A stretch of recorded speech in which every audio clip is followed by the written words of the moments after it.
Students, welcome to Jayshree teaching class. এখন আমরা চতুর্থ শ্রেণীর দ্বিতীয় পর্যায়ক্রমিক মূল্যায়নের পরিবেশ থেকে মডেল কোশ্চেন পেপার 1 সলভ করব। যেখানে একে কি বলেছে দেখো, একের কতে মানুষ প্রথম ড্যাশ ধাতু আবিষ্কার করে, তামা। মানুষ প্রথম লোহা খুঁজে পায় কোথা থেকে? উল্কাখণ্ড থেকে।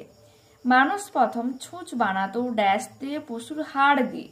যন্ত্রপাতিকে ইংরেজিতে কি বলে? টুল। ঠিক আছে, TOOL।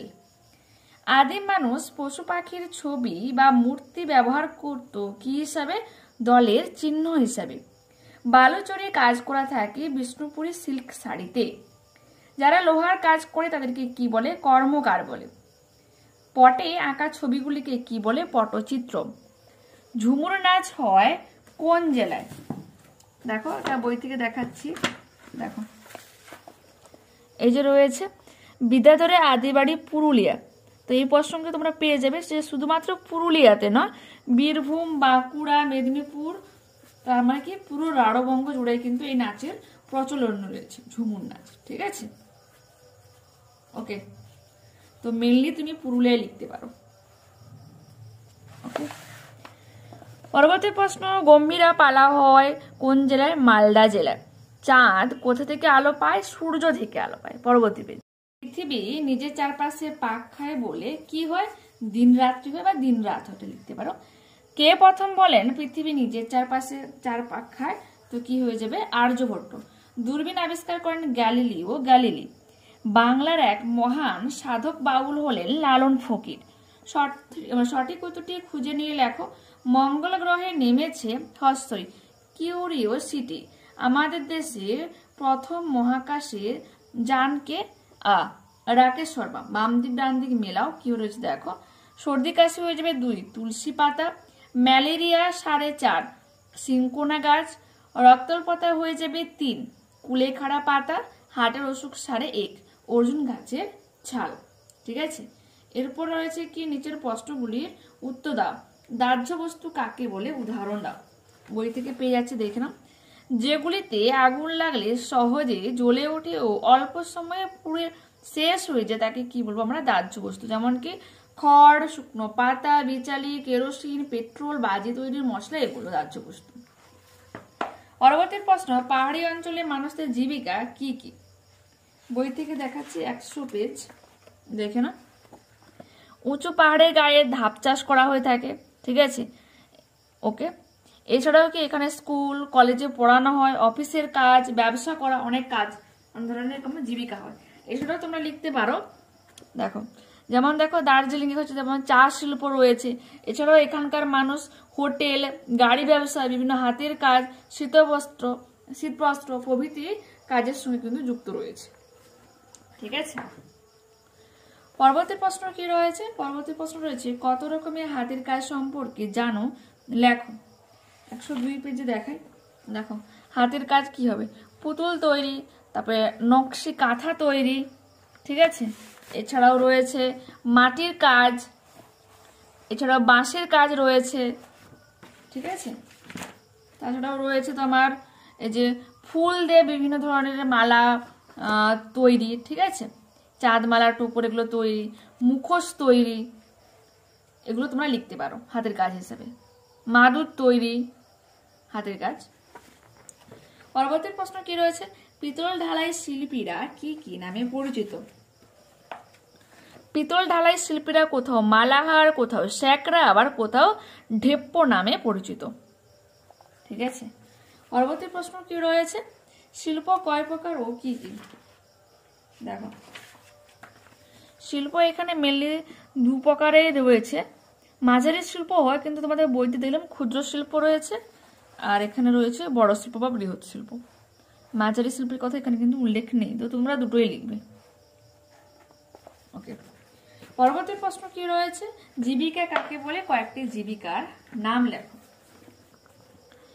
জীবন ধারণের জন্য আর অর্থ উপার্জনের জন্য মানুষ যে কাজ করে তাকে জীবিকা বলে। ঠিক আছে, জীবিকা দেখো এখানে কর্মকার, কুমোর, শিক্ষক, ডাক্তার, সাংবাদিক, আইনজীবী, নার্স, চাষি, মুদি প্রভৃতি। ঠিক আছে, তোমাদের বাকি যেগুলো মনে আসবে তোমরা লিখতে পারো, কোনো সমস্যা নেই। চাকা কিসের প্রতীক?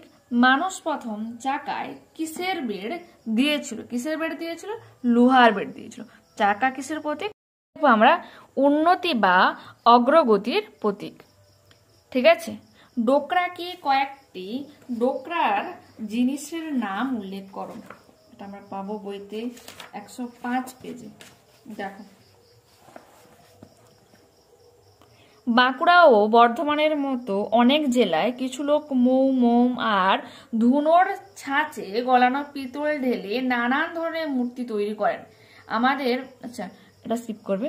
পিতলের এসব জিনিসগুলিকে কি বলা হয়? ডোকরা। ডোকরার এক্সাম্পল দিতে পারো যে পঞ্চপ্রদীপ, ময়ূর, গণেশ, জগন্নাথ, পেঁচা, কাজললতা, চাল মাপার কৌটো, তারপর রয়েছে আচ্ছা, এইগুলোই তোমরা ডোকরা, মানে ডোকরার যে এক্সাম্পল দিতে বলেছে এগুলো তোমরা দিতে পারো। ঠিক আছে, ওকে। তো কি বলবে? বাঁকুড়া ও বর্ধমানের মতো অনেক জেলায় কিছু লোক মৌ, মোম আর ধুনোর ছাঁচে গলানো পিতল ঢেলে নানান ধরনের মূর্তি তৈরি করে। এই পিতলের এসব জিনিসগুলোকে কি বলা হচ্ছে? ডোকরা। পরবর্তী প্রশ্ন কি রয়েছে? আচ্ছা, দিন রাত কেন হয়? ছবি এঁকে দেখো। বই থেকে ছবিটা দেখাই, 71 পেজ থেকে তোমাদের দেখাচ্ছে। ছবিটা এরকম করবে, দেখো। এই ছবিটা এঁকে নেবে দিন রাতের। দেখো, সূর্যের সামনে যেটা রয়েছে পৃথিবীর অংশ, এখানে দিন হচ্ছে, অপোজিট সাইডে তোমার আলো পড়ছে না, সেজন্য এখানে কিন্তু রাত হচ্ছে। ঠিক আছে, তো তোমাদের দেখাচ্ছে এটা পারুল যেটা রয়েছে, পারুল প্রকাশনী, তো ওখানে রয়েছে পেজ নাম্বার 70 যে রয়েছে, দেখে নাও দিনরাত কিভাবে হচ্ছে। পৃথিবী নিজের চারিদিকে আবর্তনের ফলে যে সময় তার অর্ধেকটা সূর্যের দিকে থাকে তখন সেই জায়গাটায় সূর্যের আলো পায়, এই জায়গা তখন দিন হয়। পৃথিবীর যে জায়গার দিন হয় তার ঠিক উল্টো দিকে জায়গাটা সূর্যের আলো পৌঁছায় না, ফলে কি হচ্ছে? সেই জায়গায় অন্ধকার নেমে আসে, তখন সেখানে রাত হয়। ঠিক আছে, ছবিটি ব্যাখ্যা করবে, ছকগুলিতে নাম লিখে পূরণ করো। দেখো কি বলবো এখানে? সূর্য রয়েছে, দেখো সূর্য বলে দিই প্রথমে। সূর্য, তারপরে রাত, দিন, চাঁদ, এটা হচ্ছে কি চাঁদের কক্ষপথ, আর এটা রয়েছে তোমার পৃথিবী। ঠিক আছে, আর এই যেটা রয়েছে এটা হচ্ছে পৃথিবীর কক্ষপথ। যে পথ ধরে পৃথিবী সূর্যকে আবর্তন করে, এটা আচ্ছা ডিটেলস একটু ব্যাখ্যা করে দিই কি বলেছে এখানে।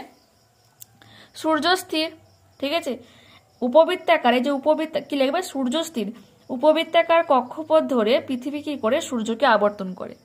ঠিক আছে, পৃথিবীর যে অংশটা সূর্যের সামনে আসে সেই অংশটাতে হয় দিন, আর বিপরীত পাশে হয় রাত। লিখলে আর কি বলবে? এবার যে রয়েছে পৃথিবীকে কেন্দ্র করে যে পথ ধরে তোমার চাঁদ আবর্তন করে সেই পথকে কি বলা হচ্ছে? চাঁদের কক্ষপথ। ঠিক আছে, আর যেহেতু দেখো এখানে সূর্য, পৃথিবী আর চাঁদ একই সরলরেখায় রয়েছে, তো এখানে হচ্ছে কি সূর্যের আলো পৃথিবীর অর্ধেকটাতে পেয়েছে, বিপরীত সাইডে যেহেতু পায়নি, আর পৃথিবীর ছায়া চাঁদে পড়েছে, তাই চাঁদের কিন্তু অন্ধকার, তাই এখানে কিন্তু কি রয়েছে বলো? বলতে পারো চন্দ্রগ্রহণ। এটা তুমি ব্যাখ্যা মানে বিস্তারিতভাবে লিখতে পারো। ঠিক আছে, ওকে। তো পরবর্তী ক্লাসে আবারও দেখা হচ্ছে। যারা চ্যানেলে নতুন হচ্ছে অবশ্যই তোমরা চ্যানেলটাকে সাবস্ক্রাইব করে নিও। আর যারা বলা রয়েছে তোমাদের কিন্তু এই ধরনের এরকম ছক পূরণ করে ব্যাখ্যা করে আশা করি এক্সামে তোমাদের আসবে না, চিন্তা করার কোনো প্রশ্নই আসে না। ঠিক আছে, তোমাদের আজকে আমি মডেল 2টাও সলভ করে দেওয়ার চেষ্টা করবো। ওকে, বাই।